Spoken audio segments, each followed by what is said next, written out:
Doctor, আজ স্কুলে গেছিলাম, আমার দুইজন নতুন বন্ধু হয়েছে জানো। মেহবিন শুধু বলল, ভালো। তাজেল হেসে দুইটা লজেন্স হাতে দিয়ে মেহবিনের সামনে রেখে বলল, ডাক্তার, তোমার লেগে স্কুল থেকে লজেন আনছি, একটা ধরো, খাও। আজকে একসাথে লজেন খামো, একটা তোমার একটা আমার। তাজেলের লজেন্স দেখে মেহবিনের খুব ভালো লাগলো। তাজেলের মুখে হাসি দেখে মেহবিনের মুখেও হাসি ফুটে উঠল। কেন যেন মনে হচ্ছে তাজেলের মুখের হাসি ওর বুকে প্রশান্তি দিচ্ছে। মেহবিন মুচকি হেসে একটা লজেন্স নিল আর খেয়ে বলল, নেত্রী বলো তো, তোমার লজেন্স বেশি মজা নাকি আমার চকলেট? তাজেল হেসে বলল, দাও তোমার চকলেট আমি খাইয়া দেখি কোনটা বেশি স্বাদ। ততক্ষণেই তাজেলের মুখেই লজেন্স শেষ। মেহবিন নেওয়ার সাথে সাথেই সে লজেন্সের প্যাকেট ছিঁড়ে গালে দিয়েছিল।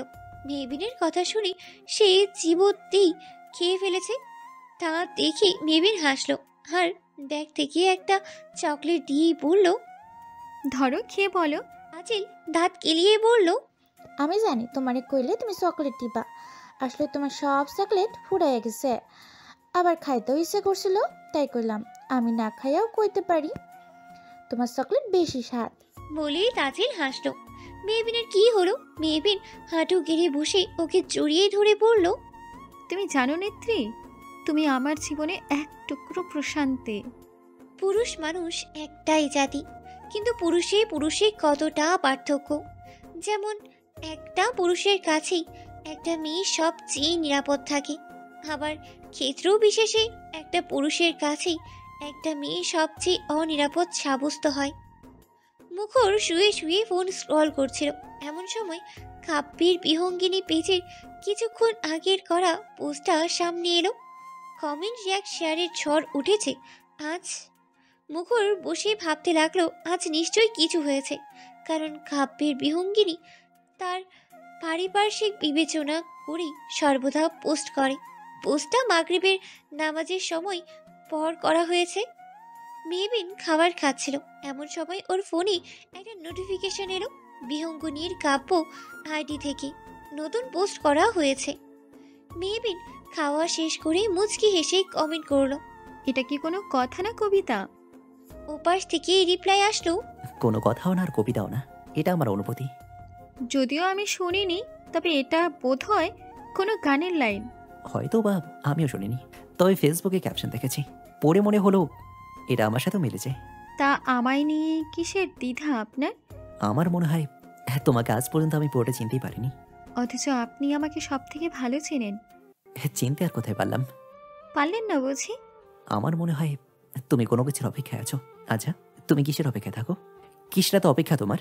প্রশ্নটা দেখে মেহবিন একটু অপ্রস্তুত হলো, তবুও নিজেকে ধাতস্থ করেই লিখলো, হুমায়ুন আহমেদের রজনী উপন্যাসে একটা উক্তি আছে জানেন, মানুষ হয়ে জন্মানোর সবচেয়ে বড় কষ্ট হচ্ছে মাঝে মাঝে তার সব কিছু পিছনে ফেলে চলে যেতে ইচ্ছে করে, কিন্তু সে যেতে পারে না, তাকে অপেক্ষা করতে হয়।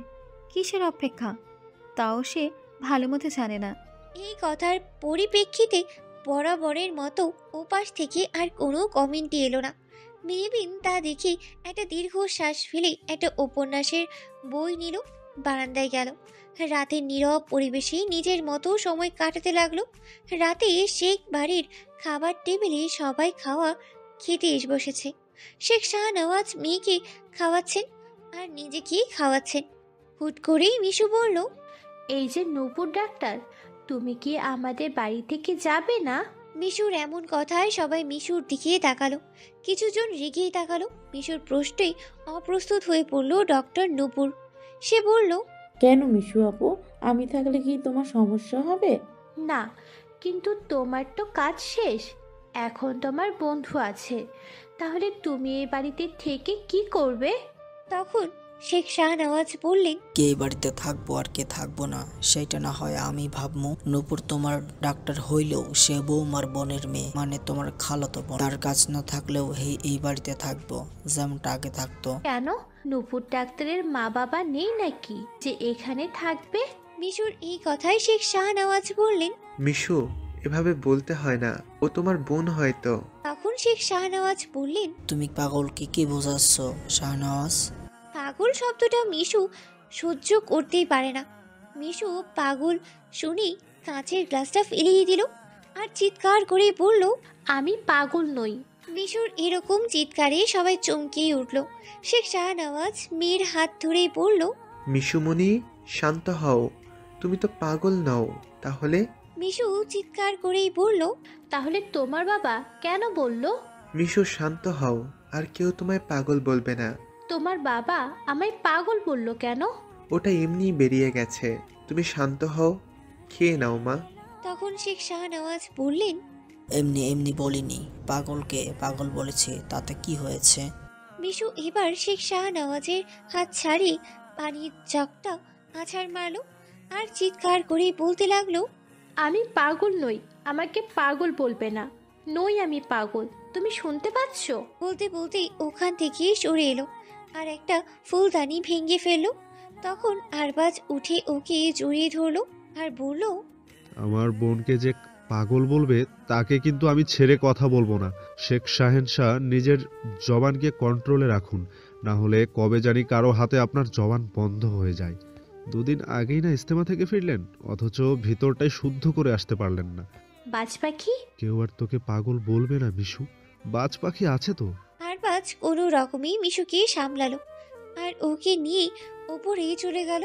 তখন শেখ শাহনওয়াজ বললেন, বাবা বলে এটা ভেবো না সবসময় তোমাকে ছেড়ে দেব। একদিন কেউ গুনে গুনে তোমার কৃতকর্মের হিসাব নেবে, এটা কেন ভুলে যাও? আর হ্যাঁ, পাগল কাকে বলছো সেটাও একটু খেয়াল করো। এই মিশু এই শেখ বাড়ির সন্তান, আমার মেয়ে। খবরদার বলে দিচ্ছি, এরপর যদি পাগল ওয়ার্ডটা ইউজ করো তাহলে আমি ভুলে যাব তুমি আমার বাবা। শাহনওয়াজ, তুই কিন্তু বেশি। আমি আর কিছু শুনতে চাই না। বলেই শেখ শাহনওয়াজ না খেয়েই চলেই গেলেন। পুরো পরিবেশটাই এক প্রকার থমকেই গেল। কিছু কিছু মানুষের মুখে অদ্ভুত হাসি ও দেখা গেল। তাদের মধ্যে ডক্টর নুপুরও একজন। মুখর মিশুর আওয়াজ পেয়ে নিচে এসেছিল। সব কিছু উপরে দাঁড়িয়েই পর্যবেক্ষণ করছিল সে। তার ভালোই লাগছিল না বলেই সে আজ রুমেই খেয়ে নিয়েছে। পড়ার সময় ঘুরতে যাওয়ার কথা আসলো কোথা থেকে নেত্রী? সকালবেলা সময়টা 7টা থেকে 8টা পর্যন্ত মেহবিন তাজেলকে পড়ায়। আজও পড়াচ্ছিল। হুট করেই পড়ার মাঝখানে তাজেল ঘুরতে যাওয়ার কথা বলল। তাজেল মাথা চুলকিয়ে বলল, আজ পড়তে ভাল লাগতেছে না ডাক্তার। তাহলে তোমার বাবার কথাটা ধরে নেব নাকি নেত্রী? তোমার পড়তে ভালো লাগতো না তাই পড়া বাদ দিয়েছিলে? ধরো, তুমি কিসের মধ্যে কি টাইন আনতেছ? তুমি কিন্তু 2 দিন ধরে আমারে পড়াইতেছ, আমি কিন্তু এই 2 দিন ভালো মতো পড়ছি, খালি আইজি কইলাম এই কথা। আচ্ছা, হ, এখন কাও তুমি ঘুরতে যাবা নি? আমি তো ঘুরতে ঘুরতেই বাড়ি আসি। এই ঘোড়া কি এক নাকি? তাহলে কি? আজকে তুমি হাসপাতাল থেকে আসার পর তুমি কুসুম নসিয়াপা ঘুরবার যাইমু, আর আমাগো গ্রামটাই চক্কর মারুম। নসিয়াপা সেই দিনের পর থেকে ঘরের বাইরে বাইর হয় না। তার মানে নংশনের জন্য বলতেছো?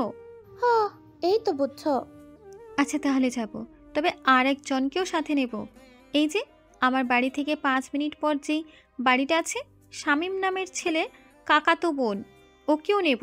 তুমি বাড়ি যাওয়ার সময় ওকে একবার বলে যেও। তুমি শামীম ভাইরে চিনলা কেমনে? চিনি না, শুধু নাম শুনেছি।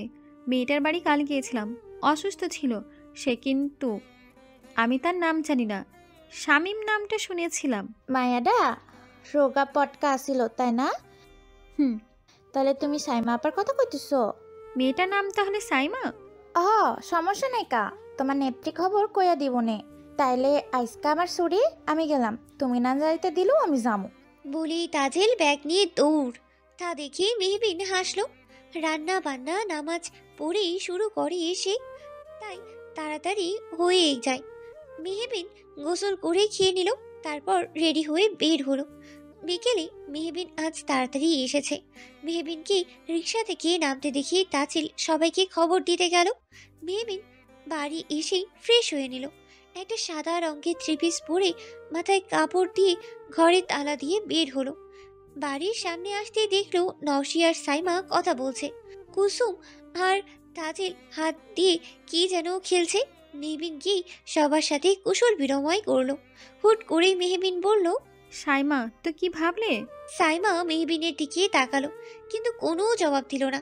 তা দেখে মেহবিন দীর্ঘশ্বাস ফেললো। হাঁটতে হাঁটতেই ওরা একটা মাঠের কাছে এসেই পড়েছে। ছোট বড় সবাই খেলছে, কেউ ক্রিকেট তো কেউ ব্যাডমিন্টন, আবার কেউ ফুটবল ও খেলছে। ওইগুলোই মেহবিন দেখতে দেখতেই আসছিল। তখন কতগুলো ছেলে একসাথে এলো। তাদের মধ্যে একজন এসেই বলল, কি রে সাইমা, নতুন ডাক্তারকে নিয়ে ঘুরতে বেরিয়েছিস নাকি? হুট করেই কারোর কথায় চমকে সাইমা মেহবিনের হাত ধরলো। মেহবিন ছেলেগুলোর দিকে তাকালো, আর সাইমার দিকে তাকিয়ে দেখলো সাইমা ভয় পাচ্ছে।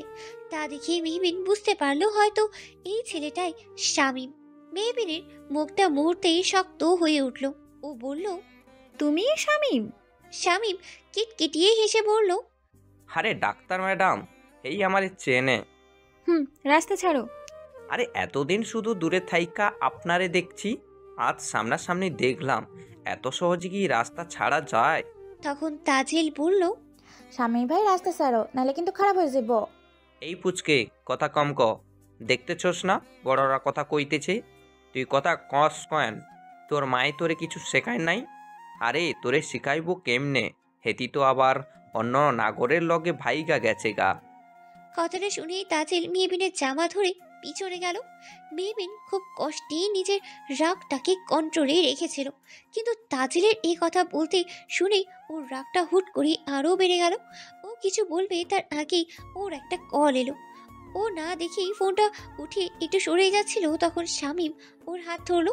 ও ফোনের মানুষটাকে বলল, আপনাকে পরে ফোন দিচ্ছি, এখন একটু ব্যস্ত আছে। বলেই মেহবিন ফোনটা রেখে দিল।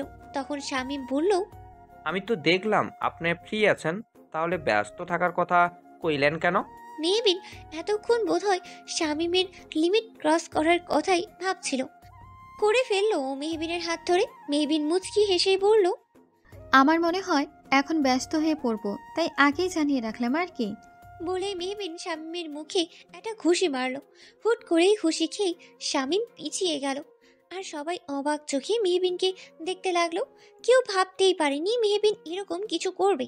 মেহবিন মুচকি হেসেই বলল, নেত্রী, ওখান থেকে একটা ক্রিকেট খেলার ব্যাট নিয়ে আসো তো। তাজিল দৌড় দিল।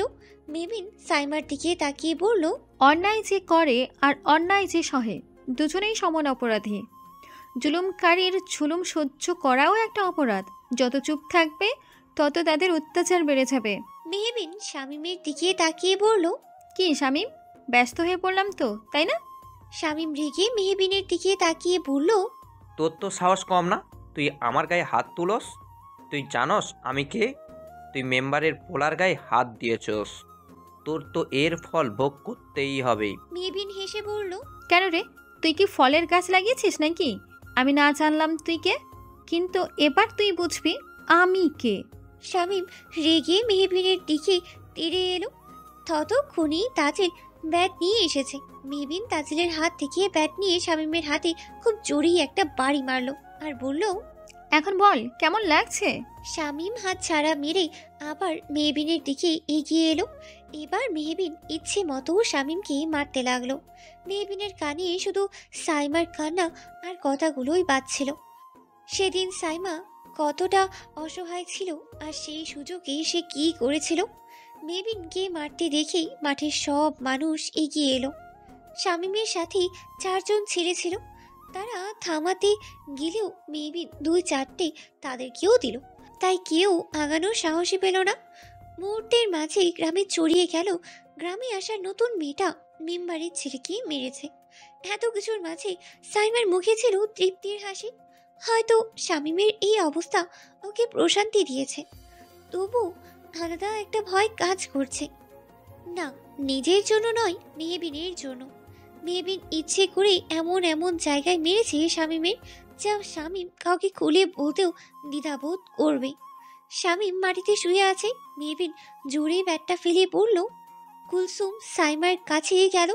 ওরা বেশ ভয়ই পেয়েছে মেহবিনের মার দেখে। মেহবিন যেতেই তখন নওশি বলল, এই মেহবিন দূরে ছিল তাই তোর জন্য ভালো ছিল। মেহবিন মুস্কান নামটা সরল সহজ হলেও মেহবিন মুস্কান তা নয়। মেহবিন হচ্ছে এক জ্বলন্ত আগুন, তার থেকে দূরত্ব বজায় থাকাই উত্তম। কাছে এলে ঝুলসে যাওয়ার সম্ভাবনা রয়েছে। মেহবিন হাঁপিয়ে উঠেছে। এক জায়গায় দাঁড়িয়ে বড় বড় শ্বাস নিল। এখানে পানি নেই, একটু পানি খাওয়ার দরকার ছিল। মেহবিন নিজেকে শান্ত করে নওশী, তাজিল, কুলসুম, সাইমার কাছে গেল। ওরা বেশ ভয়ই পেয়েছে মেহবিনের মার দেখে। মেহবিন যেতেই তখন নওশী বলল, এটা কি করলেন আপু? ওরা যে খারাপ, এসব করে ঝামেলা বাড়ানোর দরকার ছিল? কি দরকার ছিল নওশী? আমি যদি ভুল না হই তাহলে ওরা এই এলাকার সব মেয়েদের ইপটিজিং করে। ওদের একটা উচিত শিক্ষা দেওয়া দরকার। মেম্বারের ছেলে বলে তার সব দোষ মাপ, এটা তো কোনো কথা হতে পারে না।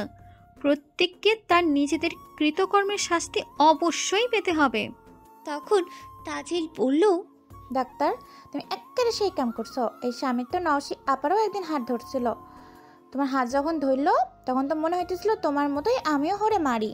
মেহবিন নওশী বলল, এই তোমরা তাদের কিছু বলনি দেখেই আজ তারা আমার হাত ধরার সাহস পেয়েছে। যদিও এরপর থেকে আর সাহস পাবে না বোধ হয়। নওশী, তোমায় একটা কথা বলি, মানুষ নরমের জম। যত নরম হবে তত মানুষ তার ইচ্ছে মতো তোমায় আঁচড় করবে। শক্ত হও, দেখবে সহজে তোমাকে কেউ আঁচড় করতে পারবে না। এমন একটা যুগে আমরা বাস করি যেখানে মেয়েরা নিরাপদ নয়। তাই সব মেয়েদের উচিত নিজেদের জন্য হলেও কিছুটা সেলফ ডিফেন্স শিখে রাখা। তখন নওশী বলল, আমরা তো আপনার মতো এত সাহসী নই ডাক্তার আপা। আপনার মতো এই সাহস আর মনোবলের বড্ড অভাব। ভয়কেই জয় করতে হবে নওশী, নাহলে সারা জীবন অন্যের মতামতকে প্রাধান্য দিয়ে জীবন কাটাতে হবে। তোমার জীবন তোমার অধিকার। তুমি কিভাবে নিজের জীবন পরিচালনা করবে, নিঃসন্দেহ আল্লাহ তাআলা জীবন পরিচালনা করেন, কিন্তু এর সাথে তোমার ইচ্ছে এবং প্রশান্তিও গুরুত্বপূর্ণ। তখন একজন মেহবিনের কাছে এসে মেহবিনকে উদ্দেশ্য করেই বলল, আপনি না ডাক্তার, আপনি এভাবে মারতে পারলেন? তখন মেহবিন বলল, ডাক্তাররা শুধু বাঁচাতে নয়, ক্ষেত্রে বিশেষ মারতেও পারে। তাছাড়া ও খুব একটা ভালো কাজ করেনি যে তাকে সালাম করতে হবে। মার খাওয়ার মতো কাজ করেছে, তাই মেরেছি। আমার পোলারে মারার ফল কিন্তু তোমার উপর বেশ ভারী হইব। আমি কিন্তু চেয়ারম্যান সাহেবের কাছে বিচার দেব। তুমি কেমনে এই গ্রামে থাকো সেটাও দেখুম। মেহবিন বুঝতে পারল এটাই তাহলে শামীমের বাবা। মেহবিন তার কথা শুনে শক্ত কণ্ঠেই বলল, যার কাছে ইচ্ছে তার কাছে বিচার দিন, আমার তাতে কিছু যায় আসে না। আর হ্যাঁ, এটা যেন আপনাদের ওপর ভারী না হয়ে যায়। আমার তো মনে হচ্ছে এই গ্রাম থেকে যেতে এখনও ঢের দেরি। এখন কথা না বলে আপনার ছেলেকে হাসপাতালে নিয়ে যান, ওখানে দেখবেন ডাক্তার আছে। মেহবিনের কথা শুনেই লোকটা রাগে ফুঁসতে ফুঁসতেই চলে গেল। মেহবিন সকলকে নিয়ে বাড়ি চলে গেল। সাইমা বেশ ভয়েই আছে। তার বাড়ির ছেলেই শামীম, কি হবে আল্লাহ ভালো জানে। সে ভয়ে ভয়ে নিজের বাড়ি ঢুকলো। তখন ওর মা বলল, কিরে, শামীমরে নাকি হেই নতুন মাইয়া ডাক্তার মারছে?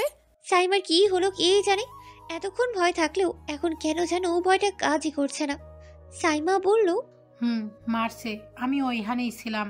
তোর সামনে তোর কাকা তো ভাইরে মারলো, আর তুই কিছু কইলি না? খাড়াইয়া খাড়াইয়া দেখলি। আমি কিছু কইলে শুনলো না কি? তাছাড়া আমাগো বাড়ির পোলা খুব ভালো কাম করে নাই, হে মার খাইছে তার কামের লাইগা। বলে সে ঘরে ঢুকে পড়লো। তা দেখি সাইমার মা কিছুটা অবাক হলেন।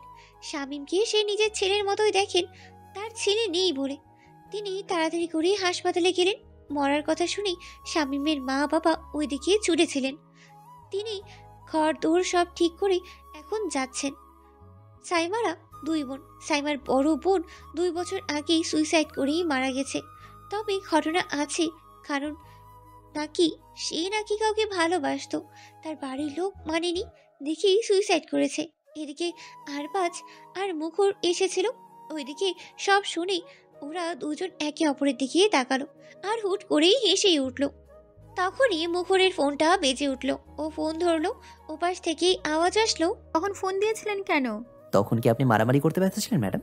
মুখরের কথায় মেহবিন একটু হাসলো আর বলল, এ কথাও আপনার কানেও পৌঁছে গেছে? শুধু আমার না, পুরো গ্রাম জানে যে নতুন ডাক্তার মাইয়া মেম্বারের ছেলেকে পিটিয়েছে। মাইক লাগেনি, এমনিতেই 5G স্পিডে চলে গেছে। অবশ্য গ্রামে এরকমই ঘটে, কোনো কিছুই লাগে না, কিন্তু খুব দ্রুত খবর পুরো গ্রামে ছড়িয়ে যায়। ওহ ভালো, তা ফোন দিয়েছিলেন কেন? ব্যান্ডেজটা তো চেঞ্জ করতে হতো। কেন, চকলেট বয় কি পারতো না? আমায় লাগবে কেন? না, চকলেট বয় পারতো না। ও আর মিশু তো টুইন। মিশু রক্তে ফোবিয়া আছে, এখন হুট করে জখম দেখে যদি আরবাজ আমায় ফেলেই দৌড় দেয়, তখন আমার কি হবে? মুখরের কথা শুনেই আরবাজ ভ্রু কুচকিয়ে তাকিয়ে রইল আর ধাপ করে একটা কিল বসিয়ে দিল। তা দেখেই মুখর আউচ করেই শব্দ করেই উঠল। তা শুনে মেহবিন বলল, কি হয়েছে আপনার? মিশুর বাস পাখি আমাকে মেরেছে, ফোবিয়ার কথা বলেছে বলে। আপনি একটা কঠোর ব্যক্তি সম্পূর্ণ মানুষ পাঞ্জাবিওয়ালা, আপনাকে এসব ন্যাকামিতে মানায় না। সব মানুষের নিজের ব্যক্তিগত মানুষের কাছে খোলা বইয়ের মতো, বুঝলে পিয়ঙ্কিনী? আর আমার ব্যক্তিগত মানুষের সামনে আমায় মেপে মেপে নিজের ব্যক্তিত্ব ধরে রেখে কথা বলতে হয় না। তার কাছে আমি স্বাধীনভাবে নিজে প্রকাশ করতে পারি। জীবনে অনেক কিছুই যেগুলো বাকি, সেগুলো আমি তার সামনে করি। এতে অবশ্য সে খুশি হয়, কিন্তু ওপরে উপরে রাগ করে। তা ব্যান্ডেজটা কি আমারই পাল্টাতে হবে? কথার টপিক পাল্টাচ্ছ? আমি তো তাও কথা বলছি, আপনার মতো একদম চুপ হয়ে যায়নি। সন্ধ্যা হয়ে আসছে তো তাই বললাম। না থাক, আজ আর তোমার পাল্টাতে হবে না। এমনিতেই মারামারি করে তুমি রাইট, আর বাস বেশ শক্তিশালী। আশা রাখছি ও পালাবে না, তাই আজ বরং ওকে দিয়েই করাই। আচ্ছা, আল্লাহ হাফেজ। আল্লাহ হাফেজ। মুখর আরবাজের দিকে তাকিয়ে দেখলো আরবাজ ওর দিকেই তাকিয়ে আছে। আরবাজ এবার মুখরের চুল ধরে ঘুরাতে লাগলো। মুখর না না করেও কিচ্ছু করতেই পারলো না। তখন মুখর বলল, ওই তুই কোন রাগ যাচ্ছিস বলতো? তোর সামনে ওর সঙ্গে কথা বলেছি নাকি তোকে ভীতু বলেছে বলে? তখন আরবাজ চুল ছেড়ে দিয়ে বলল, গাধার নানা, তুই যদি বুঝতি তাহলে তো হতোই। বলেই আরবাজ হাঁটা ধরলো। মুখরও দৌড়ে ওকে ধরলো আর বলল, আচ্ছা আমি না বুঝলাম, এখন বলতো আমার ব্যান্ডেজ পাল্টাতে পারবি কি না? না হলে আমার আবার হাসপাতালে যাওয়া লাগবে। তোর হাসপাতালে যাওয়া বেটার হবে। আমি যদি আবার তোর জখম দেখে পালিয়ে যাই। আরে ভাই, আমি মজা করছি। আর ওই কথা এই জন্যই বলেছি যাতে তাকে কনভিন্স করা যায়। পরে মনে হইলো তারে দিয়ে এখন করানো উচিত হবে না। এমনিতেও আজ বেশ বড় একটা ঘটনা ঘটে গেছে। তারপর আমাদের দুজনকে ওখানে একসঙ্গে দেখলেই নানান জনে নানা কথা বলতো, অসুবিধা হতো। এখন বাড়ি চল, কিন্তু মিশুর থেকে লুকিয়ে করতে হবে। ও ভুলেও যেন তোর জখম না দেখে। চল আমার কিউটি দোস্ত। একদম ন্যাকামি করবি না, না হলে লাথি মাইরা ওই রাস্তায় শোয়াই রাখুম। আমি ডরাইছি দোস্ত, আর ন্যাকামি করব না। এখন নাও বাড়ি যাই। এই কথা আরবাজ মুখরের দিকে তাকিয়ে রইল। তারপর দুজন দুজনের দিকে তাকিয়ে একসাথে তাকিয়ে হেসে উঠল। এরা একরকমই, এদেরকে ম্যাচিওর মানুষ মনে হলেও দুজন দুজনের কাছে ন্যাকামিতে সেরা, একদম খোলা বইয়ের মতো। মুখর আর আরবাজ বাড়ির ভেতর ঢুকতেই দেখলো জিনিয়া, মুনিয়া, নূপুর বাড়ির মহিলা সদস্যরা মেহবিনের মারামারি নিয়ে কথা বলছে। মিশু এক পাশে বসে হাঁ করে সব শুনছে। আরবাজকে দেখে মিশু বলল, বাজ পাখি জানো, বন্ধু নাকি একটা ছেলেকে খুব মেরেছে।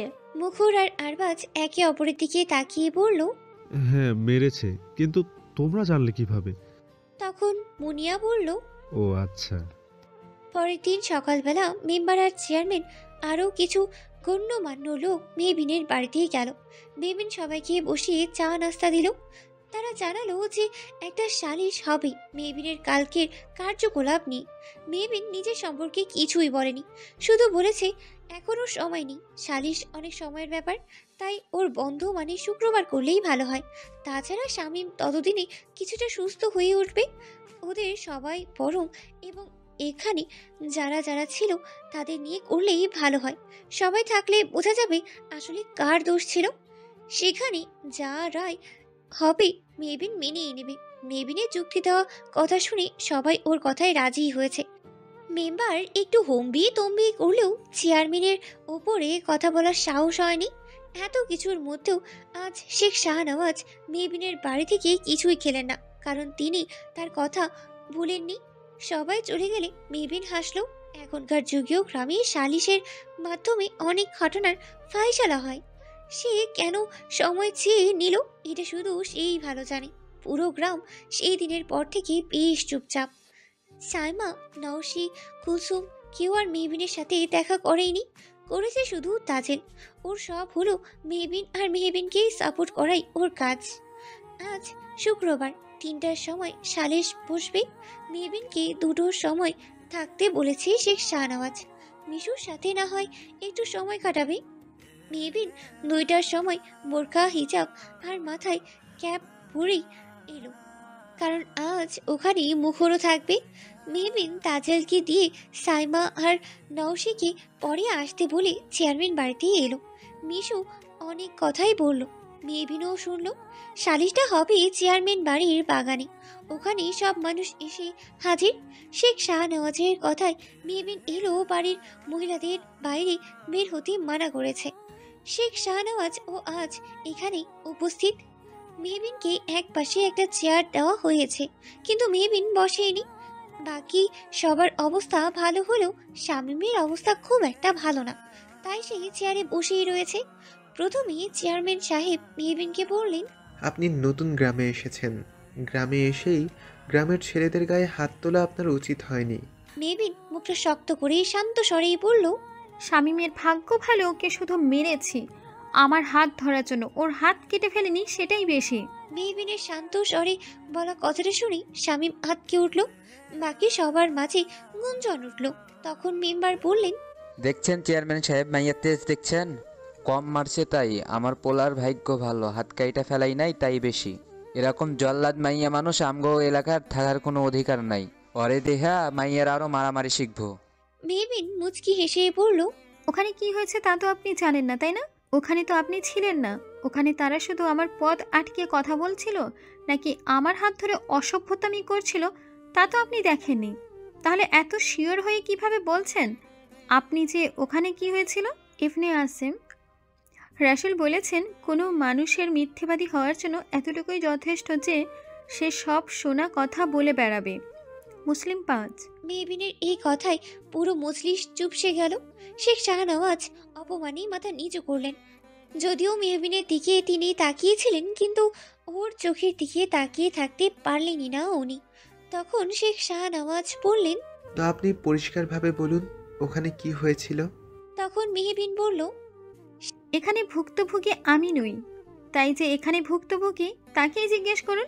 আচ্ছা ঠিক আছে, তো শামীম তুমি বলো তোমাকে কিসের জন্য উনি মেরেছেন? শামীম একবার মেহবিনের দিকে তাকালো। মেহবিন শান্ত দৃষ্টিতে অন্যদিকে তাকিয়েছিল। শামীমকে নিজের দিকে তাকাতে দেখে ও নিজেও সেদিকেই তাকালো। শামীম সাথে সাথেই চোখ নামিয়ে নিল আর বলল, আসলে সেদিন উনি সাইমার সাথে বেরিয়েছিল, তাই আমি ওদের দেখে জিজ্ঞেস করেছিলাম কোনো সমস্যা আছে কিনা।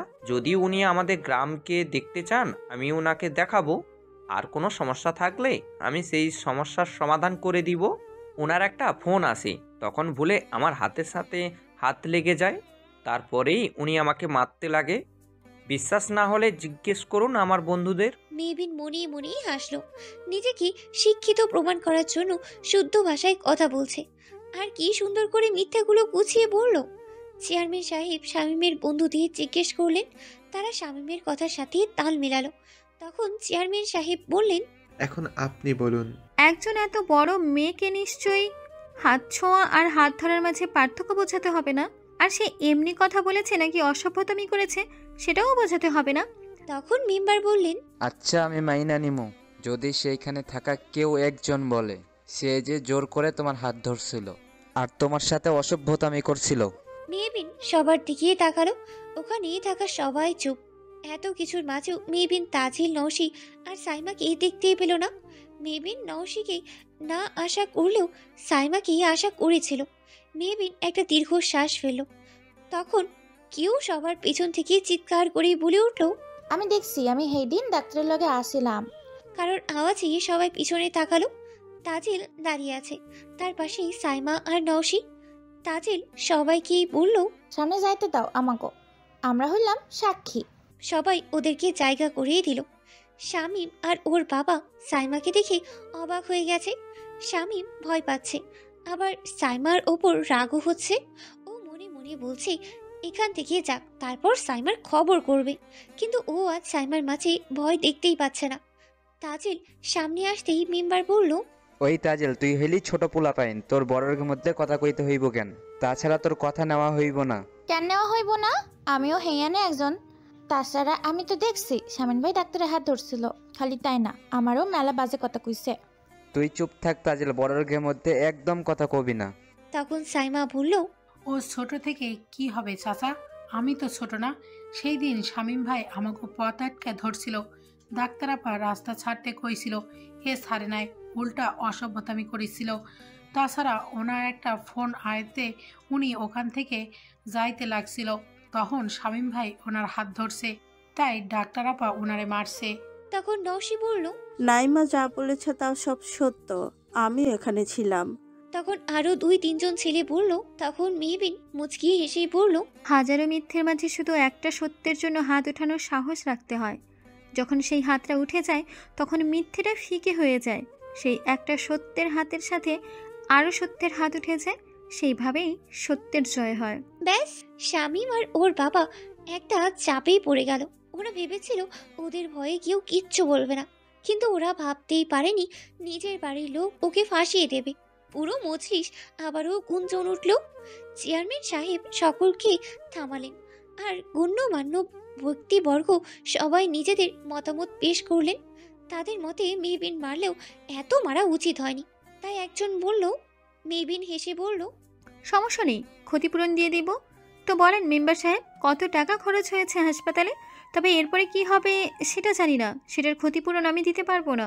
ইন্সপেক্টর মুখর শাহরিয়ার, দয়া করে আপনার কাজটা করুন। তখন মুখর একটা হাসি দিয়ে সামনে এলো।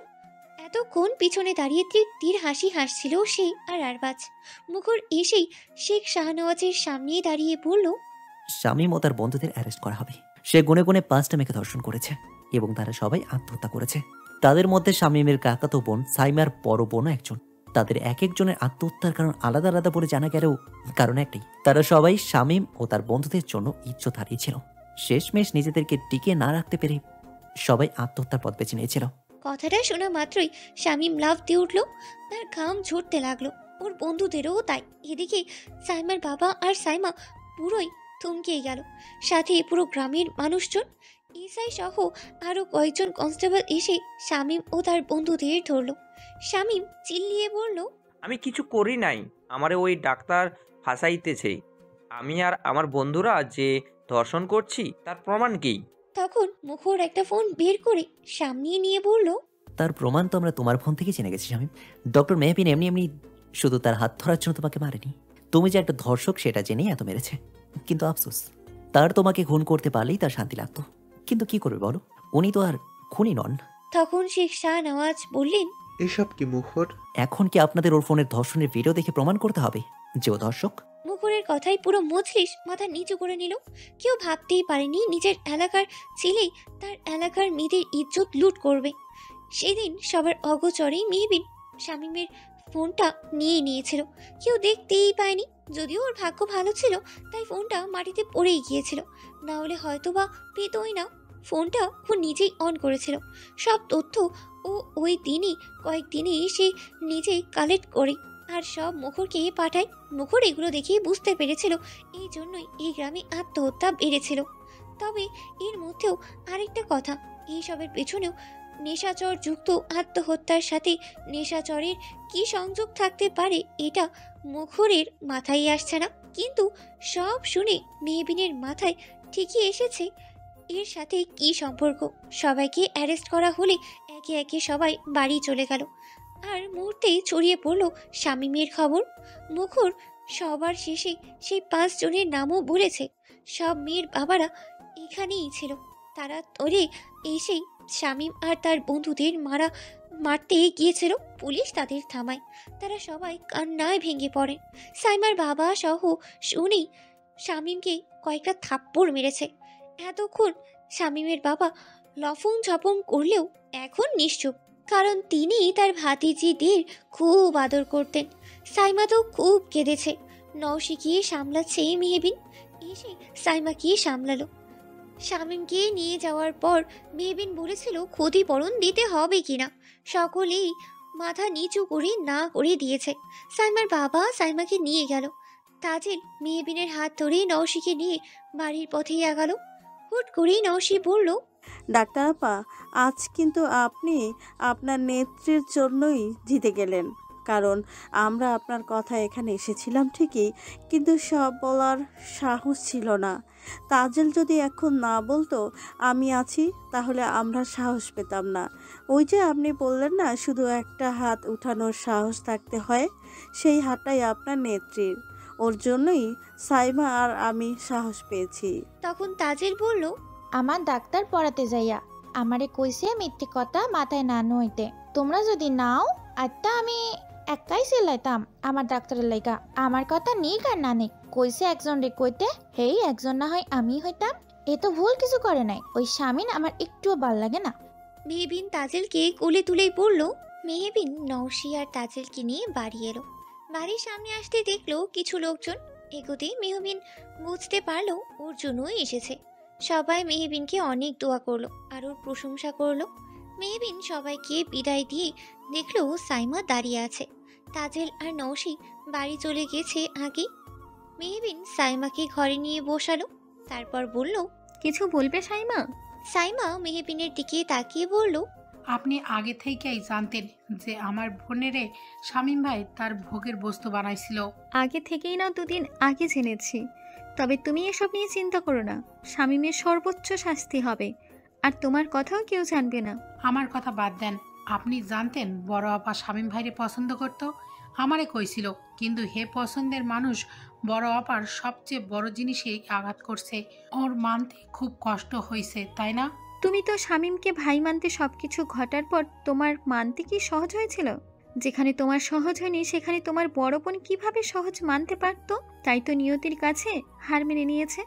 বড় আপা সময় যদি আপনি থাকতেন তাহলে আমার বড় আপারে আর মার লাগতো না।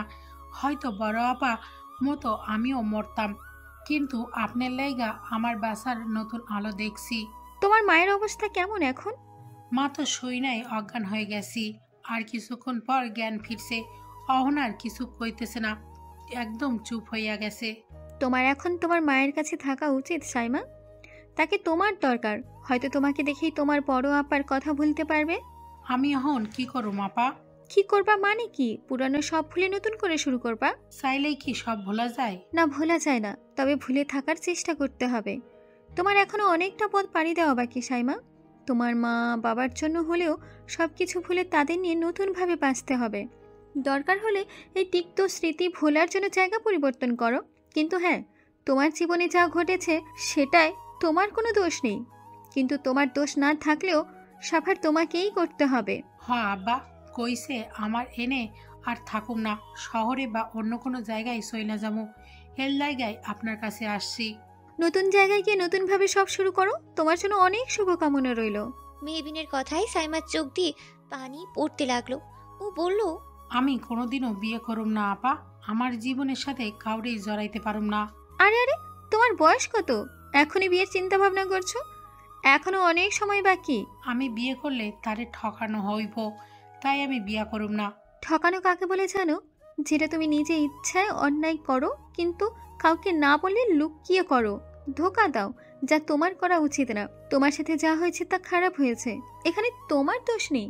পৃথিবীতে সবার দৃষ্টিভঙ্গি একরকম নয়। আমি এটা বলবো না তুমি একেবারে তাকে না জানাও, বরং তাকে জানাও। যদি সেরকম কাউকে পাও যে তোমার সবটা জেনে তোমাকে নিজের করতে চায়, তবে তাকে বাধা দিও না। আর বিয়ে করাটা ফরজ। প্রাপ্ত বয়স্ক হয়ে বিয়ে না করে মারা গেলে তোমাকে এবং তোমার মা বাবাকে বিচার দিবসের দিন অবশ্যই জবাব দিতে হবে। তাই এই চিন্তাকে মাথা থেকে ঝেড়ে ফেলো। নতুন জায়গায় নতুন করে বাঁচার স্বপ্ন নিয়ে এগিয়ে যাও। ইনশাল্লাহ ভবিষ্যতে ভালো কিছু হবে। তবে একটা কথা সবসময় মেনে রেখো, আল্লাহ দেখছেন সবাইকে। তিনি তার বান্দাদের ছাড় দিলেও ছেড়ে দেন না কখনো। ভালো থেকো, নিজের ও তোমার মায়া বাবার খেয়াল রেখো। আমি কি আপনারে জড়াইয়া ধরতে পারি ডাক্তার আপা? মেহবিন হেসে মাথা নাড়ালো। সাইমা মেহবিনকে জড়িয়ে ধরে কেঁদিয়ে উঠল আর বলল, আপনি অনেক ভালো আপা, একদম আমার বোনের মতো আমারে বুঝাইলেন। আপনি যা যা করছেন আমাগো লাইগা, এই জন্য আমরা আজীবন ঋণী থাকুম। আপনার অনেক ভালো হোক আপা। মেহবিন সাইমাকে শান্ত করলো আর বুঝিয়ে সুঝিয়ে বাড়ি পাঠিয়ে দিল। মেহবিন একদম একা। এখন মেহবিন একটা দীর্ঘশ্বাস ফেললো। ওর এই একাকিত্ব কবে খুঁজবে এটা ও নিজেও জানে না। মাঝে মাঝে ওর একটা প্রশ্ন করতে ইচ্ছে হয়, ওর জীবনটা এমন কেন? কিন্তু কোথাও থেকে কোনো উত্তর আসে না। ভাবতে ভাবতেই তখনই মেহবিনের ফোনটা বেজে উঠল। দেখলো চেয়ারম্যান সাহেবের ফোন। ও ফোন উঠিয়ে সালাম দিল। আসসালামু আলাইকুম। ওপাশ থেকে মিশু উত্তেজিত কণ্ঠে সালামের জবাব দিল, ওয়ালাইকুম আসসালাম। বন্ধু বন্ধু। মিশুমণি, কি হয়েছে? বাবার না কি যেন হয়েছে, খুব জোরে জোরে শ্বাস নিচ্ছে। তুমি আসো না প্লিজ। কখন থেকে? আর বাড়ির সবাই কোথায়? মিশু কান্না করতে লাগলো আর বলতে লাগলো, সবাই তো নিজেদের ঘরে। আমি বাবার রুমে আসতেই দেখলাম বাবা জোরে জোরে শ্বাস নিচ্ছে। আমি ডাকলাম, বাবা কথা বলতে চাইলো কিন্তু কথা বলতে পারলো না। বাড়িতে তো বাজ পাখি নেই, আমি কি করব। পরে বাবার ফোন দেখতে পেয়ে তোমায় ফোন দিলাম। মিশুমণি, কান্না করো না, আমি এক্ষুনি আসছি। তুমি বাড়ির বাকি সবাইকে ডাকো। মেহবিন যেভাবে ছিল সেভাবেই দৌড়ে বেরিয়ে গেল। বাড়ি থেকে এক দৌড়ে সে সোজা চেয়ারম্যান বাড়িতে গিয়েছে। এমনিতেও 5-10 মিনিটের পথ ছিল। ও দৌড়েই সে বাড়িতে পৌঁছে গেল। চেয়ারম্যান সাহেবের ঘরের সামনে যেতেই ও শুনতে পেল তখন শেখ শাহনওয়াজ আস্তে আস্তে বললেন, আরে এখন ঠিক আছি তো, আর কত বলবি আমজাদ? এতদিন পর বাড়িতে এলি, একটু ভালো ভালো কথা বল। সব ঠিক আছে দেখে মেহবিন কথা না বলে পিছনে ঘুরতে নিল। তখন আরবাজ বলল, আপনি না বাড়ি চলে গেলেন, আবার এখন এ বাড়িতে মিশু ঠিক আছে তো? আরবাজের কথায় মেহবিন অপ্রস্তুত হয়ে গেল। ও বলল, আসলে মিশুমণি ফোন দিয়েছিল, চেয়ারম্যান সাহেবের নাকি শ্বাসকষ্ট হচ্ছিল। ও কি করবে বুঝতে পারছিল না, তাই আমাকে ফোন দিয়েছিল। এখানে এসে বলছিলাম আমার কোনো দরকার নেই, তাই চলে যাচ্ছিলাম। মেহবিন আর আরবাজের কথা শুনে তখন শেখ বাড়ির সকলেই শেখ শাহনওয়াজের ঘর থেকে বেরিয়ে এলো। মিশুও বেরিয়ে এলো। আরবাজ কিছু জিজ্ঞেস করবে তার আগেই মিশু বলল, ও বন্ধু, তুমি এসেছো? জানো, বাবা এখন ঠিক হয়ে গেছে। কাকা ইনহেলার দিয়ে দিয়েছে। আমি তো বুঝতেই পারছিলাম না কি করব। কাকা বলল কাকা না এলে নাকি কি জানি হতো। তখন শেখ আমজাদ বলল, ও হলো আমার বন্ধু কাকা, আমি ওকে ফোন দিয়েছিলাম আসার জন্য। মেহবিন বলল, আমি ডক্টর মেহবিন। তখন শেখ শাহনওয়াজ বললেন, মিশু, তোমার বন্ধুকে একটু পাঠিয়ে দাও তো। তার কথা শুনে মেহবিন ভিতরে ঢুকলো। পিছনে আরবাজ আর মিশুও ঢুকলো। আরবাজ এতক্ষণ বাড়ি ছিলই না। মেহবিন বের হওয়ার পর কিছু ইম্পর্টেন্ট কাজ করতে চলে গিয়েছিল, তাই ও জানে না কি হয়েছিল। মেহবিন ঢুকতেই দেখলো শেখ শাহনওয়াজ হাত ছোঁয়া হয়ে বসে আছেন। মেহবিন জিজ্ঞেস করলো, এখন কেমন লাগছে চেয়ারম্যান সাহেব? শেখ শাহনওয়াজ মুচকি হেসে বললেন, ভালো। কিছু বলবেন না? মানে সন্ধ্যা হয়ে আসছে তো, বাড়ি যেতে হবে। আমার জন্য এত তাড়াতাড়ি এসেছেন দেখে ভালো লাগলো। হয়তো দৌড়ে এসেছেন। 5 মিনিট বসে জিরিয়ে নিন, পানি খান। তাছাড়া আপনার লাভ হবে তো। রাসূলুল্লাহ সাল্লাল্লাহু আলাইহি সাল্লাম এর আজাদকৃত গোলাম সাওবান রাদিয়াল্লাহু তাআলা আনহু থেকে বর্ণিত, রাসূলুল্লাহ সাল্লাল্লাহু আলাইহি ওয়াসাল্লাম বলেছেন, যে ব্যক্তি কোনো রোগীকে দেখতে যায় সে জান্নাতের ফলমূলে অবস্থান করতে থাকে। জিজ্ঞেস করা হলো, জান্নাতের ফলমূলের অবস্থান করা কে? তিনি বললেন, এর ফলমূল সংগ্রহ করে। মেহবিন কিচ্ছু বলল না, চুপ করেই বসে রইল। আরবাজ শেখ শাহনওয়াজের ভালো মন্দ জিজ্ঞেস করলো। আর হুট করে শ্বাসকষ্টও শুরু হয়েছিল। তখনই মিশু আসে। মেহবিনকে ফোন করে সবাইকে ডাকে। তখনই শেখ আমজাদ বাড়িতে ঢোকেন। মিশুর কথা শুনে দৌড়ে এসে শেখ শাহনওয়াজকে ইনহেলার দেন। তারপরে উনি কিছুটা সুস্থ বোধ করেন। 5 মিনিট পর মেহবিন উঠেই বলল, এবার আমি বাড়ি ফিরে গেলাম চেয়ারম্যান সাহেব। আমি ভেবেছিলাম আমাকে হয়তো দরকার পড়বে, তাই তাড়াতাড়ি এসেছিলাম। কিন্তু এখানে এসে দেখলাম আমাকে আপনার প্রয়োজন নেই। এসেছিলাম কিন্তু প্রয়োজনের খাতিরেই, তাই প্রয়োজন যখন নেই তাহলে সেখানে থাকার কোনো মানেই হয় না। আসছি, নিজের খেয়াল রাখবেন। দুঃখিত। মেহবিন শেখ শাহনওয়াজের দিকে তাকিয়ে বলল, কেন? কিছু না, আপনি বাড়ি যান, সন্ধ্যা হয়ে গিয়েছে প্রায়। মেহবিন কোনো কথা না বলেই চলে গেল। শেখ শাহনওয়াজ ওইদিকে তাকিয়ে রইলেন। আরবাজও আর সুযোগ এলোই না কিছু বলতে। দরজা দিয়ে বেরিয়েতেই মুখরকে দেখতে পেল। ওদের থানায় রেগেই কাগজ কলম এর কাজ শেষ করে এসেছে। এখন শামীম অসুস্থ, তাই জিজ্ঞাসাবাদ কাল করবে। মেহবিন এগিয়ে গেল মুখরের দিকে। মুখর হেসে মেহবিনের হাতে কতগুলো ফল গুজে দিয়ে বলল, আজকে তো দেখা হয়েছিল, কিন্তু ফুল দেওয়ার সুযোগ হয়ে ওঠেনি। তোমার বাড়ি থেকে গিয়েছিলাম, কিন্তু তুমি বাড়ি ছিলে না, তাই এগুলো সাথে নিয়ে আসলাম। কে জানতো ফুলগুলো তার মালিকের কাছে ঠিক পৌঁছে যাবে। তাই তো না পড়ে গিয়ে তোমার পকেটে অবস্থান করেছিল। আমরা কোথায় অবস্থান করছি এটা ভেবেও আপনার ফুল দেওয়া উচিত নয় কি মিস্টার মুখর শাহরিয়ার? আমার অত ভাবের সময় নেই, আমি শুধু আমার কথা রাখবো। আপনি এমন কেন? কেমন? একটা পাগল। যাই হোক, এখন এখানে একসাথে দাঁড়িয়ে কথা বলাটা সেফ নয়। আসছি। আল্লাহ হাফেজ। ওকে, আল্লাহ হাফেজ। ইনশাল্লাহ। মেহবিন চলে গেল। মুখরও ভিতরে ঢুকলো। তারপর ওখানে গিয়ে আরবাজের থেকে জানতে পারলো শেখ শাহনওয়াজ অসুস্থ হয়ে পড়েছিল, তাই মেহবিন এসেছিল। মুখর আর আরবাজ দুজনেই ফ্রেশ হয়ে নিল। নিচে আসতেই মুখর দেখলো আরবাজের মামা আর কাকা ওর দিকে অদ্ভুতভাবে তাকিয়ে আছে। মুখর এই দৃষ্টির মানে বুঝলই না। হুট করে আরিফা জামান এর ভাই আরিফ জামান বলল। মুখর মুচকি হেসে বলল, জি আঙ্কল, সমস্যা নেই আঙ্কল। যে মানুষ কাজকে ভালোবাসে তার কাছে তার কাজটি সবার ঊর্ধ্বে। মুখরের কথা শুনেই আরিফ জামান হাসলো আর বলল, ও আচ্ছা, আপনি কি কাজ করেন মামা? ও আচ্ছা। তখন শেখ আমজাদ বললেন, জি আঙ্কল, তবে আরবাজের থেকে আপনার ব্যাপার শুনেছি। আপনি তো অনেক বড় একটা দায়িত্ব নিয়েছেন, পুরো একটা হাসপাতাল আপনি চালান। মুখরের কথায় লোকটা হেসে বললেন। তখন শেখ শাহনওয়াজ সিঁড়ি দিয়ে নামতে নামতে বলল, কখনো কখনো পরিস্থিতি নিয়ন্ত্রণে আনতে অনেক সিদ্ধান্ত গ্রহণ করতে হয়, বুঝলি? তুমি আবার নিচে আসতে গেলে কেন ভাইয়া? আমি এখন সুস্থ, এখন বেশি কথা না। আচ্ছা, তুমি বসো। শুনলাম তুমি নাকি ওই মেহবিন মেয়েটাকে ওই বাড়িতে থাকতে দিয়েছো। আবার শুনলাম নূপুরকে নাকি মিশো বাদ দিয়ে ওকে রেখেছে। মেয়েটার যোগ্যতায় সে সব কিছু পেয়েছে। যাই হোক, এ ব্যাপারে কোনো কথা বলতে চাচ্ছি না। মেয়েটার যোগ্যতা তো আছেই, না হলে সরকারি হাসপাতালের ডক্টর বাবুলের পোল খুলতে পারে। আবার আজকের বিষয়ে শুনলাম শামীমের পুরো ঠিকুচি গোষ্ঠী বের করেছে, আবার কয়েকদিন আগে মেরেছেও।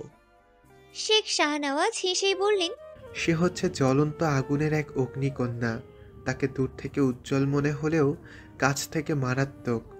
তাকে দূর থেকে দেখাই উত্তম, কাছে গেলে ঝলসে যাওয়ার সম্ভাবনা থাকে। তার কথায় সবাই অবাক হয়ে তাকিয়ে রইল। আরবাজ আর মুখর হাসলো। তখন মিশু বলল, আমার বন্ধু অগ্নিকন্যা বাবা। শেখ শাহনওয়াজ বললেন, শুধু খারাপ মানুষের সাথে। এমনিতে তো তোমার বন্ধু একটা ফুল, যা সুবাসে সুবাসিত করে অন্যদেরকে। ও আচ্ছা, তাহলে তো আমার বন্ধু ফুল। এরপর থেকে আমি আমার বন্ধুকে ফুল বলে সম্বোধন করব। বলেই মিশু আরবাজের সামনে গিয়ে বলল, চকলেট দাও বাজ পাখি। তুমি আজ কাজে বাইরে গিয়েছিলে, আমার জন্য চকলেট আনার কথা ছিল। আরবাজ হেসে বলল, আমি আনিনি, মনে ছিল না। মিশু আরবাজের চুল ধরে ঘুরাতে লাগলো আর বলল, কেন আনুনি তুমি? তুমি জানতে না আমি অপেক্ষা করব? পুরনো বন্ধু নতুন অতিথি প্রতিদিন একটা করে আমার জন্য চকলেট আনে, তুমি কেন আনলে না? আরে ভাই স্যার, আমি এনেছি, এমনি মজা করছিলাম। কথাটা শুনে মিশু হাসলো আর ছেড়ে দিল। তখন আরবাজ বলল, পুরনো বন্ধু নতুন অতিথি কি তোকে আজ চকলেট দিয়েছে? না। তাহলে শুধু আমাকে মারলি কেন? সে তো আমায় প্রতিদিন খাবারের পরে একটা করে চকলেট দেয়, সেজন্যই তো এখনো কিছু বলিনি। ও আচ্ছা, তোর চকলেট আমার টেবিলের উপর। আচ্ছা। মিশু ওপরে চলে গেল। তখন জিনিয়া, মুনিয়া আর আরিফ জামান এর মেয়ে নিশা বলল, তোরা আর ও কি এক হলি নাকি? তোরা বুঝদার আর ও অবুঝ।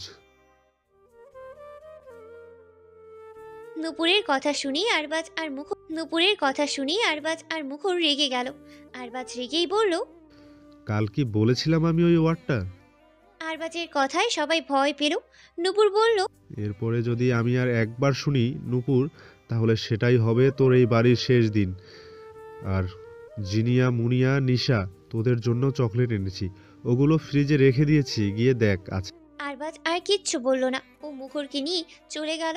মেহবিন বাড়ি এসেই দেখতে পেল ওর কেচি গেট আটকানো। এটা দেখেই অবাক হলেও বারান্দায় এসে বুঝলো আরবাজ এসেছিল, কারণ বারান্দায় চকলেট রাখা। সেই কেচি গেট আটকে রেখে গেছে হয়তো।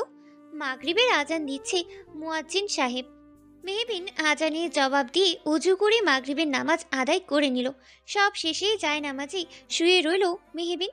তার কিচ্ছু ভালো লাগছে না, একা একা সব করে হাঁপিয়ে গেছে সে। যায় নামাজেই চোখ বন্ধ করেই রইল কিছুক্ষণ পর কারোর আওয়াজ শুনতে পেল মেহবিন। ওই ডাক্তার, বাইরে আসো তো একটু। মেহবিন বাইরে বেরিয়ে দেখলো তাজেল আর একজন মহিলা দাঁড়িয়ে। একে এসে জেনে তাজেলের দাদি সে। মেহবিন বাইরে এলেই তাজেল বলল, আইস দাদি ভিজাইয়া পিঠা বানাইছে, তাই তোমার লেগে নিয়ে আইছি। মেহবিন মুচকি হেসে বাটিটা নিল আর বলল, ধন্যবাদ নেত্রী। তা তুমি খেয়েছো তো? হ খাইছি, মজা হয়েছে অনেক, তাই তো তোমার লেগে নিয়ে আসলাম। তুমি তো এর আগে এই ভিজাইয়া পিঠা খাইছো? খেয়েছিলাম অনেক ছোটবেলায়, তারপর আর খাইনি। ও আচ্ছা, তোমার মায়ের বোধহয় পিঠা বানাইতে পারে না? তাজেলের এই প্রশ্নেই মেহবিন একটু থমকে গেল, কিন্তু এরপর একটা মুচকি হাসি দিয়ে বলল, আমার মা আমার ছোটবেলাতেই মারা গেছে নেত্রী। মেহবিনের কথায় তাজেল কিচ্ছু বলল না। তাজেলের দাদি বলল, আচ্ছা সাবধানে যাইয়েন দাদি। তখন তাজেল বলল, আমার দাদি তোমার দাদি লাগে ডাক্তার? কেন নেত্রী, তোমার সমস্যা নাকি আমি যদি তোমার দাদিরে দাদি ডাকি? না না, কোনো সমস্যা নাই। আমার দাদি মানে তোমার দাদি, আমার নওশি আপা মানে তুমি নওশি আপার আপা। তাজেলের কথা শুনি মেহবিন হাসলো। মেহবিন তাজেলের গাল ধরে বলল, তুমিও না নেত্রী, যাও এখন বাড়ি যাও, গিয়ে পড়তে বসো। কাল যদি পড়া না হয় তাহলে কিন্তু তোমার স্কেল দিয়ে বাড়ি মারবো। তাজেল হেসে বলল, পারবে না মারতে ডাক্তার? আমি যদি একটা দাঁত কেলিয়ানি দেই, তুমি আর মারতেই পারবা না আমারে। আমার হাসি যে সুন্দর তুমি জানো। তাজেলের কথায় মেহবিন কখনোই না হেসে পারেই না, তাই হেসেই বলল, না মারতে পারলাম, কিন্তু কান ধরে দাঁড় করিয়ে তো রাখতে পারবো। আমার কান অনেক বিষ ডাক্তার, কানে হাত দেওয়া যাইব না। নেত্রী তুমিও না এত বাহানা করছো, কিন্তু বলতে পারছো না। ডাক্তার কাল আমি পরে আসবো, তুমি মারার বা কান ধরে দাঁড় করানোর সুযোগই পাবে না। তা না করে তুমি কী সব করছো? আরে ডাক্তার, তোমার লগে মজা নিলাম, আমার পড়া শেষ। আজ তো ছুটি আসিল, আমি পড়া শেষ করে রাখছি। তুমি আমার সাথে মজা নিলা? ঠিক আছে, কাল শুধু একটু ভুল হোক, তারপর দেখাবো মজা কাকে বলে। তুমি কিছুই করতে পারবা না, যখন দেখমু হইতেছে না তখনই ব্যাগ নিয়ে পলামু। তবে রে দাদি তাড়াতাড়ি নাও, ডাক্তারের দিয়া বিশ্বাস নাই, মারতেও পারে। মেহবিন হেসে বলল, হ্যাঁ মারতেও পারি। দাদি নেত্রীকে নিয়ে সাবধানে যাবেন। তাজেল আর ওর দাদি চলে গেল। মেহবিন ঘরে এসে ঢাকনা উঠালো। 4টে পিঠা দিয়েছে। মেহবিন মুচকি হেসে একটা পিঠা খেলো আর বলল, যাদের মা নেই তারা অনেক কিছু থেকেই বঞ্চিত হয়। নোটিফিকেশনের আওয়াজ পেয়ে ফোনটা চেক করতেই মুখরের সামনে কাব্যের বিহঙ্গিনী পেজের নতুন পোস্টটা দেখা গেল। মুখর পোস্টটা দেখেই পুরো থমকে গেল। তার আকাশে মেঘ জমলে আমার আকাশ অন্ধকার হয়। হাই, এ কেমন বিষণ্ণতা! পোস্টটা মাত্রই করা হয়েছে বিহঙ্গিনীর কাব্য আইডি থেকে। মেহবিন এমনই ফোন স্ক্রল করছিল, হুট করেই পোস্টটা সামনে আসলো। মেহবিন বুঝতে পারলো আজকের পোস্টের জন্য এরকম পোস্ট করা হয়েছে এই আইডি থেকে। মেহবিন কমেন্ট করলো, এটাই এক অর্ধাঙ্গের বৈশিষ্ট্য। ওপাশ থেকে রিপ্লাই আসলো, আমারটা নয় বুঝলাম, কিন্তু তোমার এত কিসের বিষণ্ণতা বিহঙ্গিনী? তাকে শুধু এই মানুষটি তার হাল জিজ্ঞেস করে। উত্তর দেওয়াটা তার কাছে কঠিন হলেও এটা দেখিয়ে সে সবসময় মুচকি হাসে। মেহবিন মুচকি হেসে সাদাত হোসেন এর একটা কবিতা লিখলো, আমি ভীষণ একলা মানুষ, আমি ভীষণ আমার ভেতর থাকি, যত্ন করে খুব খেয়ালি রোজ আমিটাকে আমার ভেতর রাখি। আমি ভীষণ অভিমানের মেঘ, আমি ভীষণ ক্লান্ত একা ভোর, কষ্টগুলো রোজ জমিয়ে ভাবি, সুখগুলো সব থাকুক না হয় তোর। আমি ভীষণ মন খারাপের দিন, আমি ভীষণ কান্না মাখা রোদ। বরাবরের মতো এবারও ওপাশ থেকে রিপ্লাই আসলো না, কিন্তু মেহবিন এবার আর চুপ করে রইল না। সে আরও একটা কমেন্ট করলো, আমি হারিয়েছি আমার সব প্রিয় জিনিসকে, তবু আমি এগিয়ে যাই সামনে, কে জানে আবার কোনো জিনিস প্রিয় হয়ে যায়। এখন ওপাশ থেকে রিপ্লাই আসলো, সারা জীবনের জন্য প্রিয় জিনিসকে হারানোর শোক বড়, না সাময়িক সময়ের জন্য হারানোর শোকটা বড়? মেহবিন মুচকি হেসে লিখলো, নিঃসন্দেহে সারা জীবনের জন্য প্রিয় জিনিসকে হারানোর শোক বড়। সাময়িক সময়ের জন্য হারালেও কিছুটা অপেক্ষা করলে সেই জিনিসটা পাবেন। আপনি যাই করুন না কেন, একটা সময়ের পর আপনার অপেক্ষার অবসান হবে, কিন্তু সারা জীবনের জন্য হারালে আপনি যতই অপেক্ষা করুন সেটা আর পাবেন না। তাকে দেখার তৃষ্ণায় আপনার গলা শুকিয়ে কাঠ হয়ে যাবে, তবুও তাকে দেখার সুযোগ পাবেন না। তাকে একটু ছুঁয়ে দেওয়ার জন্য মনটা না ছটফট করবেন, কিন্তু একটু ছুঁতেও পারবেন না।